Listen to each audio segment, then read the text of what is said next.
کرتا ہوں کہ ذاتی مفاد کیا ہے اور دوسرے یہ کس مفاد کی طرف ان کا اشارہ ہے۔ اور پھر جناب نے ان سے پوچھا کہ عمران خان صاحب کا اور کیا مستقبل ہے، یہ کون ہوتے ہیں عمران خان کا مستقبل طے کرنے والے؟ ہمارے آئین میں اگر اس کو آئین جس کو یہ نہیں سمجھتے، ہم نے دھجیاں نہیں اڑائیں، ان لوگوں نے آئین کی دھجیاں بکھیری ہیں کہ 90 دن کا الیکشن کا کہہ کہ یہ 11 سال تک مسلط رہے اس ملک پہ۔ انہوں نے سیاسی لیڈران جو کہ محب وطن تھے ان کا قتل کیا، اور پھر نمبر 1 اپنے آپ کو کہتے ہیں، اور نمبر 1 کے پاس جناب یہ نہیں پتا چلا کہ ان کی جو موت کی وجوہات کیا تھی اپنی طرف سے کیا، اور کتاب جو تھی فاطمہ جناح نے لکھی تھی مائی بردر، اس کو روک لیا گیا۔ پھر جب وہ چھپی ہے اس میں وہ تمام چیزیں حذف کر دی گئیں جس میں سے وہ بنیادی نکات نکلتے تھے، اور ایک وہ الفاظ جو آپ کے کانوں میں بارے دیگر گونجتے ہیں کہ جی جب آخری وقت تھا، تو اشارہ کس طرف کرتے ہیں؟ لیاقت علی خان صاحب کی طرف، یا دوسرے جو یعنی آپ کہہ لیں سیاسی لیڈران تھے جو تحریک آزادی کے جیالے تھے، کہ قائد اعظم فاطمہ جناح سے کہتے تھے یہ مجھے نہیں دیکھنے ہے، یہ میری دیکھنے ہے کہ کیا ابھی قائد زندہ ہے یا مر گیا ہے۔ یہ جناب ایوب خان اس کی باقیات کی طرف اشارہ تھا، کیونکہ فاطمہ جناح کے وہ الفاظ یاد رکھیں کہ اگر لیاقت علی خان شہید نہ کیے جاتے تو یہ ملک بہت ترقی کرتا۔ اور پھر انہوں نے اسی ڈگر پر چلتے ہوئے پوری کوشش کی۔ شیخ مجیب الرحمان جنہیں انہوں نے غدار ڈکلیئر کیا، وہ بالکل ملک کو توڑنے یا دو لخت کرنے کے حق میں نہیں تھا، کیونکہ یہ تحریک ہی جو ڈھاکہ سے شروع ہوئی تھی۔ تو وہ جب اگر فاطمہ جناح کے ساتھ کھڑے ہو کر، اور کس کو وزیر اعظم بنانا چاہ رہے ہیں؟ فاطمہ جناح کو، ٹھیک ہے، ان کی پارٹی کے ساتھ جو ہے وہ الیکشن کمپین کر رہے ہیں، اور یہ لوگ دوسری طرف کھڑے ہیں، یعنی جو اپنے آپ کو ادارہ کہتے ہیں، ٹھیک ہے، کہ میں ہی ادارہ ہوں، اور پھر یہ کہتے ہیں ماضی میں ہم سے غلطیاں ہوئی، اب ہم وہ غلطیاں نہیں دہرائیں گے۔ فاطمہ جناح کو قتل کر دیا جاتا ہے بعد میں، یعنی شکست بھی دی جاتی ہے 2 نمبری کے ساتھ، جو کہ سارے اب تو معلوم ہے، بچہ بچہ جانتا ہے، اور پھر ان کا قتل ہوتا ہے۔ ان کو جو چہرہ تک نہیں دیکھنے دیا جاتا عورتوں کو، یعنی عورتیں تو چلے دیکھ سکتی ہیں نا ایک عورت کا چہرہ، تو ویسے تو پاکستان کی ہماری ماں تھی، مادر ملت کا پھر خطاب بھی دے دیتے ہیں یہ لوگ، پھر ان کے نام پہ سڑکیں بھی بن جاتی ہیں۔ لیکن جب وہ زندہ ہیں تو اس وقت کیا ہوتا ہے؟ اس وقت یہی ہوتا ہے جو منصور علی خان صاحب کر کے آئے۔ تو جب منصور علی خان صاحب کو میرا ایک بہت مختصر سا یعنی کہہ لیں پیغام ہے کہ جب آپ نے ان سے کہا کہ میں ہی ادارہ ہوں، تو آپ نے کہنا تھا جو آپ کو شہباز گل صاحب کہتے ہیں، پورا لفظ نہیں میں بولتا، لیکن آپ نے کہنا تھا میں بھی لپاڑا ہوں، یعنی وہ انہوں نے کہا میں ادارہ ہوں، تو آپ نے کہنا تھا میں لپاڑا ہوں اور آپ کے ہی دانوں پر پلنے والا ہوں۔ اس کا آپ نے جواب دینا تھا۔ پھر اس کے بعد کہتے ہیں نہیں، میں نے کویسچن کیا کہ الیکشن کے بارے میں، تو انہوں نے مجھے کہا کسی کو کوئی ابہام نہیں ہونا چاہیے، الیکشن جو ہے 8 فروری کو ہی ہوں گے۔ ٹھیک ہو گیا جی، اب اس پہ آپ یہ بتائیں کہ جو سینٹ میں لے کے گیا ہوں، کہ سینٹ میں دوبارہ سے پھر وہ اجلاس ہو، اور اس اجلاس کے ذریعے جو ہے اس کے تانے بانے جناب جن کے ساتھ مل رہے ہیں وہ اسی ادارے کے ساتھ مل رہے ہیں جس کو ایک شخص کہہ رہا ہے میں مجھے ادارہ سمجھا جائے۔ ٹھیک ہو گیا۔ اب اس کے بعد کہہ رہے ہیں جی ادارے سے بہت زیادہ غلطیاں ہوئی، بہت زیادہ نہیں، ساری کی ساری غلطیاں ہوئی جناب آپ سے۔ آپ اس کو کہیں کہ ساری ہم، اور اب بھی ہم غلطیاں کرنے پہ تلے ہوئے ہیں، کیونکہ منصور علی خان صاحب نے جب کویسچن کیا کہ عمران خان کا کیا مستقبل ہے، یعنی عمران خان کا سیاست میں، تو انہوں نے کہا نہیں عمران خان سیاست سے آؤٹ ہیں، وہ دور دور تک نظر نہیں آتے۔ تو انہوں نے کہا جی ہم پہلے پارٹی ہیں، یہ یعنی ایک طے شدہ ڈرامہ تھا، یعنی پلانٹڈ اسے کہہ لیں۔ اس میں بہت سارے صحافیوں نے کہا کہ قوم کے اندر مایوسی پھیلائی جائے۔ ایک چیز یہ یاد رکھیں، یہ صرف مایوسی پھیلانے کے لیے ہے، نہ کوئی آئین نہ کوئی ادارہ آپ کا فیصلہ کرے گا۔ جمہوریت میں فیصلہ صرف عوام کرتی ہے، عوام کو شعور نہیں تھا، عوام کہتے تھے یہ بدماش ہیں، پھر بدماشوں کو سر پہ کیوں مسلط کیے رکھا، یہ بدماش ان کو کیوں اچھے لگتے ہیں، ان کو ایک صاف بندہ کیوں نہیں اچھا لگتا۔ تو اب یہ دھوکہ دینا چاہتے ہیں نہ صرف عوام کو بلکہ اپنے ساتھ جو ان کے نیچے جو کام کرتے ہیں فوجیوں کو، ان کو باقاعدہ جو ہے انہوں نے برین واشنگ کی جا رہی ہے کہ اگر آپ جو یہ عیاشیاں کر رہے ہیں نا، آپ کو کوئی پولیس نہیں روکتی، آپ کے اوپر کوئی قدغن نہیں لگائی جا سکتی، آپ کے عام سے جو ہے میجر ریٹائرڈ کو بھی پکڑ لیا جائے تو اس کی ہتھ کڑی، وہ جو اسلامیہ یونیورسٹی والا واقعہ ہوا تھا، اسلامک یونیورسٹی، تو اس میں یعنی اس کی ہتھ کڑی جب لگائی جائے گی تو اس کے اوپر بھی رومال ڈال دیا جائے گا۔ تو یہ آپ کو عزت ہے، جبکہ عمران خان یہ چاہتا ہے کہ آپ صرف اس ملک کے، یعنی جیسے قائد نے کہا تھا کہ you are the servant of the nation, تو وہ سرونٹ کہنا چاہتا ہے، جبکہ ہم تو الیٹ کلاس بنتے ہیں، ہم تو ہیں کرتا دھرتا اس ملک ہیں، آل ان آل ہے، تو وہ اس نے یعنی اپنا ذاتی مفاد کیا۔ اچھا جی، مشرف صاحب نے کس کے لیے کیا؟ ضیاء الحق نے، اگر ہم کہیں نا کہ ضیاء الحق کو بہت لوگ تعریف کرتے ہیں، نون لیگ کے بھی اور ہم بھی کہہ دیں گے بہت سارے، لیکن ضیاء الحق صاحب نے یہ کام، لیکن آپ میں اتنی کننگ تو آپ بھی بہت ہے، لیکن وہ تھوڑا سا کلیور تھا، تو ایول جینیس تھا، ٹھیک ہے، اس نے اسلام کا سہارا لے کے اپنے آپ کو ایک اچھا امیج پیش کر کے، اور نہ یعنی اپنی تمام چیزیں، اور پورے فوجیوں کو اس طرح کہ آج بھی میں دیکھتا ہوں تو میرے گاؤں کے کچھ فوجی جو ریٹائرڈ ہیں، انہوں نے باقاعدہ ضیاء الحق کی تصویریں لگا رکھی ہیں، کیونکہ وہ ان کے ساتھ کھانا کھاتے تھے جناب، ان کو اضافی جو ہے بونسز دیتے تھے، تو اس نے کولیکٹیولی ایک یعنی جو برائیاں کرنے کا سوچا تھا، تو اس لیے 11 سال نکال گیا۔ تو اب آپ کو جب سمجھ آ گئی کہ ون مین شو نہیں ہوگا، مجھے اپنے ادارے کو ساری چیزیں بتا کے، اور لوگ یہاں پہ کیا ہیں، لوگ اس طرح کے لوگ بھی ہوتے ہیں، صاحب کی بات نہیں کر رہا، جن کا بچہ جب آرمی میں جاتا ہے تو وہ کہتے ہیں کہ یہ عمران خان تو آئے گا تو پھر تو ہمیں فائدہ ہی کوئی نہیں، ہمارے جو حالات بدلنے تھے۔ اور میں گن گن کے اگلے ویلاگ میں انشاءاللہ آپ کو بتاؤں گا کون کون سے لوگ جو زمین پر تھے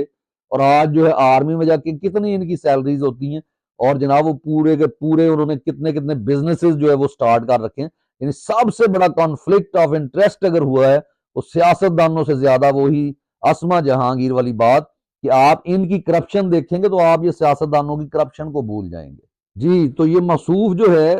یعنی جو لپاڑا صاحب ہیں، ان کو چاہیے تھا، کہتے کہ میں بھی لپاڑا ہوں، آپ اگر ادارہ ہیں، یعنی ایک شخص بلکہ یہ خود پورے کا پورا ادارہ، اور سب سے زیادہ نقصان جو ہے وہ اسی ادارے نے اگر ملک کو پہنچا رہا۔ آپ یہ کہہ رہے ہیں کہ وہ اپنے ذاتی مفاد کے لیے تھا تو ان کو لے کے آئیں،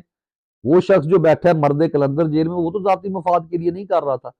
تو جو میں نے واقعہ آپ کو بتانا تھا کہ یہ اپنے آپ کو کہہ رہے ہیں کہ یہ میرے ساتھ فون آیا، مجھے کہا گیا کہ آپ ملنا چاہیں گے، آپ کی کیا ضرورت ہے جناب، آپ کی کریڈیبلٹی کا ہمیں پتہ نہیں ہے؟ آپ نے مریم نواز کے انٹرویو میں بڑی بڑھ کے ماری تھی، میں نے کہا اس میں سے ایک چیز نہیں نکلے گی، اور پھر اس کے بعد پورے کا پورا آپ کا وہ آ جاتا ہے کہ جو جو چیز اس میں کاٹی گئی ہے، یعنی جھوٹے آپ ثابت ہو چکے ہیں۔ یعنی جیسے آپ خواجہ گواد ڈڈو، یعنی صرف قوم کو مایوس کرنے کے لیے،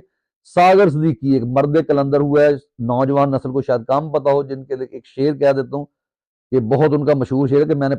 پلکوں سے در یار پہ دستک دی ہے، میں وہ سائل ہوں جسے کوئی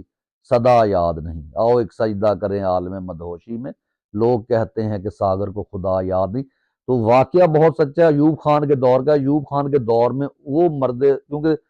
انڈیا سے وہ پاکستان آ گئے تھے، بعد میں آئے پارٹیشن کے بعد، اور یہاں ان کو دوستوں نے کہا آپ یہیں رہ جائیں، یونس ادیب صاحب ہوتے تھے تو ان کے دوست تھے، اس پہ وہ یہاں رہ گئے، انہوں نے کہا لاہور مجھے بہت اچھا لگا، میں یہاں رہوں گا۔ اور شروع میں ان کو ماشاءاللہ بہت سے مشاعرے ملتے تھے، بہت سے اخبارات کے ایڈیٹر، اپنا اخبار انہوں نے نکالے، اور پھر اس دور میں وہ جینز کی پینٹ کے اوپر کرتا پہنتے تھے، سانولا رنگ، بہت خوبصورت یعنی شاعر، لیکن انہوں نے ان کے پرچے بند کر دیے اس حکومت نے، ایوب خان نے۔ اور پھر ایک دن ایک شخص آتا ہے ان کے پاس، وہ کہتا ہے کہ میری بیٹی کا جو ہے نا ساگر صاحب کچھ کریں، تو میری بیٹی کی شادی ہے، کوئی پیسے، تو اس وقت 500,000 کی اس نے صرف مانگا، تو ساگر صاحب گئے، انہوں نے کہا جی میں گانا لکھنا چاہتا ہوں، اور اس وقت تو فلم بھی بنانے والے ان کے پیچھے ہوتے تھے کہ ساگر صاحب مانے، لیکن وہ درویش بندہ ٹائم ہی نہیں دے پاتا تھا، کیونکہ وہ نشے وغیرہ میں بھی کی لت لگ گئی ہوئی تھی، اور ان لوگوں کی وجہ سے کہ جنہوں نے ان کو اس حال تک پہنچا دیا، انہوں نے وہ گانے لکھے اور پیسے کما کے وہ لائے، تو پیسے تو بہرحال جیسے تیسے دیے، کچھ پیسے جو تھے وہ کہیں سے پکڑ کے، لیکن جو اصل پیسے ان کو کما کے لائے ہیں وہ وہاں سے ان کی جیب سے کسی جیب کترے نے نکال لیے دادا دربار۔ تو وہاں اگلے دن جو ہے وہ جناب ایوب خان صاحب کا دورہ تھا، تو ایوب خان کا دورہ جب ہوا تو اس وقت انہوں نے وہ شعر پڑھا کہ جس دور میں لٹ جائے فقیروں کی کمائی، اس دور کے سلطان سے کچھ بھول ہوئی ہے، تو جس پہ بہت زیادہ نعرے بازی ہوئی لگی اور بہت زیادہ یعنی شور اٹھا۔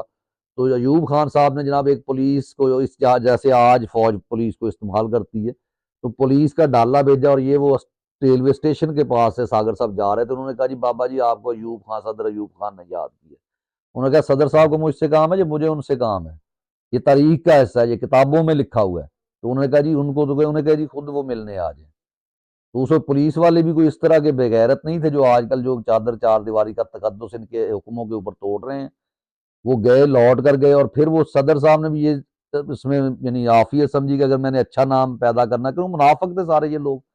تو وہ آیا ملنے کے لیے، تو وہاں پہ صرف پیشکش کی کہ آپ کے شعر بہت اچھا جناب آپ نے پڑھا، لیکن آپ کو ہم آپ کے اخبار بھی کھول دیتے ہیں، آپ جو ہے صرف ہماری حکومت کے خلاف نہیں لکھیں گے، یعنی وہی لپاڑا بن جائیں، یعنی لونڈا لپاڑا جس کو کہتے ہیں شہباز گل صاحب۔ تو انہوں نے اس وقت انکار کر دیا، ٹھیک ہے۔ تو آج ان کی قبر پر لوگ ڈھونڈ کر فاتحہ پڑھنے جاتے ہیں ساگر صدیقی کے، اور کسی کو پتہ بھی نہیں ہے کہ ایوب خان کہاں پہ بغیرت کو دفنایا گیا ہے۔ سوری یہ لفظ بول رہے، لیکن میں نے پہلے کہا بغیرت گالی نہیں ہوتی، یہ ہوتی غیرت، اور جس کے پاس نہیں ہے غیرت، کیونکہ لیاقت علی خان کے پاس غیرت تھی اس لیے ان کو شہید کر دیا گیا، یہ غیرت اتار چکے تھے، اس لیے یہ انہوں نے امریکہ سے امداد بھی لے لی، ان کا پھر والہانہ استقبال بھی ہوا۔ جو جاوید چودھری صاحب بڑا بار بار کہتے ہیں کہ پاکستان کے دن ایسے بھی تھے، ایسے نہیں تھے، وہ پہلا غلام بنا تھا جب وہاں امریکہ میں ایسا استقبال کیا گیا تھا۔ تو جناب یہ جو آپ کہہ رہے ہیں نا کہ پھر منصور علی خان نے کہا کہ جناب عمران خان کا جو ہے کیا فیوچر ہے، تو یہ صرف آپ کو مایوس کرنے کے لیے، یہ ان کی باقاعدہ اس میں کتنے صحافی انوالو ہوئے ہوں گے، یہ گیم پھیلانے کے لیے، یہ انٹرویو، یہ تمام چیزیں۔ تو وہ جو ادارہ اپنے آپ کو شخص کہہ رہا تھا، اس نے کہا جی عمران خان کا تو مستقبل میں نہیں دیکھتا، اور تم کون ہوتے مستقبل دیکھنے والے؟ مستقبل جو ہے وہ اللہ تعالیٰ لکھتا ہے۔ فرعون بھی یہی کہتا تھا کہ میں موسیٰ کا پورا لشکر جو ہے موسیٰ کو قتل کر دوں گا، میں تمہارے رب کو مار دوں گا، اور پھر چشم فلک نے دیکھا کہ وہ فرعون جو اس سے بہت طاقتور تھا، اور وہ گر گیا، وہ اس کو تباہ و برباد کر دیا گیا۔ اور اصل طاقت جمہور کی ہوتی ہے۔ عمران خان نے آپ کو شعور دے دیا، اپنے آپ کو پہچانے، فیصلے اس ملک میں یہ قوم کرے گی، فیصلے پاکستان نہیں کریں گے۔ بند کمروں کے یہ وہ لوگ جن پر ان کے اپنے بندے، کوئی ان کو کسی پہ وسکی چاچو کا نام لگاتا ہے، کسی کو جناب علی جو ہے وہ کچھ کہہ رہے ہیں، ہنی بنی کے نام لے رہے ہیں، ان کے اپنے بندے لے رہے ہیں، اور یہ ہمارے اوپر جناب مسلط ہیں، اور یہ فیصلے کریں گے۔ اور جنہوں نے آئین صرف انہوں نے توڑا ہے آج تک، پہلے بھی ضیاء الحق صاحب نے توڑا، ایوب خان نے توڑا، مشرف نے توڑا، اس کو پھانسی، میں نے پہلے کہا تھا یہ پھانسی بہت بڑا ڈرامہ ہے، اس کو کہ کیوں نہیں یہ بول رہے، یہ اس لیے نہیں بول رہے تھے، یہ ڈرامہ انہوں نے کرنا تھا۔ آپ جناب 8 فروری کو صرف ایک یہ بغیر، اور امریکہ ان کے پیچھے کھڑا ہے، یہ نہ سمجھے امریکہ آپ کی مدد، ہماری مدد تو صرف اللہ ہے، اور آپ نے حسینیت کے پیروکار بن کر حضرت امام حسین کی طرح ڈٹ جانا ہے، اور یہ فیصلہ کرنا ہے کہ یہ ملک رہے گا یا نہیں رہے گا۔ اگر رہے گا تو صرف اللہ کی حاکمیت ہوگی، جس کے وعدے کے ساتھ ہمارے بزرگوں نے لیا تھا۔ اگر اللہ کی حاکمیت نہیں ہوتی، ان شیطانوں کی، اسرائیلی ایجنٹوں کی، اسرائیل کی اس پہ حاکمیت ہوگی۔ یہ 8 فروری کو آپ کو پتہ چل جائے گا، اور الیکشن اگر ہوتا ہے، اگر نہیں ہوتا تو آپ کو خود اس کے لیے اپنی آوازیں بھی اٹھانا ہوں گی، نکلنا بھی ہوگا۔ اور یہ دنیا کی زندگی محض ایک کھیل تماشا ہے جس میں یہ لوگ مصروف ہیں۔ جس میں غیرت ہے، جو 90% عوام ہے پاکستان کی، وہ انشاءاللہ اپنا حق چھیننا جانتی ہے۔ بلہ انہوں نے لیا ہے، لے لیں، جتنا انہوں نے لینا ہے لے لیں۔